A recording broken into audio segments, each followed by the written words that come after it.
আর্জেন্টিনার মাটিতে জাতীয় দলের জার্সিতে শেষ ম্যাচটাই খেলেই ফেললেন লিওনেল মেসি। এই ম্যাচে জোড়ার গোলের মাধ্যমে দলকে জয় উপহার দিয়ে আর্জেন্টিনা ভক্তদের কাছ থেকে বিদায় নিয়েছেন এই মহাতারকা।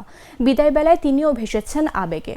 আর্জেন্টিনার ইতিহাসে সর্বকালের সেরা এই খেলোয়াড়কে বিদায় দিতে প্রস্তুতি নিয়ে এসেছিলেন ভক্তরাও। ম্যাচের পুরোটা সময় জুড়েই মেসিকে উৎসর্গ করে গান গেয়েছেন তারা। বুয়েন্স আয়ার্সের মনুমেন্টাল স্টেডিয়ামে ৮০,০০০-এর বেশি দর্শক এই ম্যাচ দেখতে উপস্থিত ছিলেন। ম্যাচের আগে সন্তানদের হাত ধরে মাঠে প্রবেশ করেন মেসি।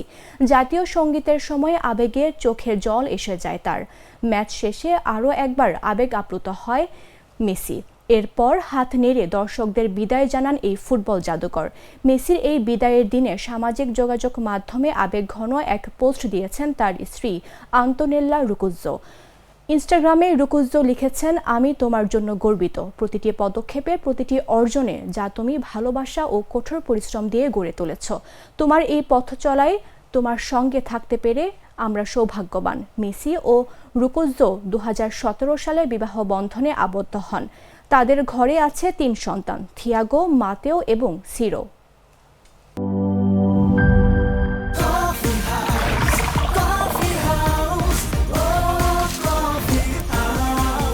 কফি হাউস, প্রতি চুমুকে আড্ডা জমে।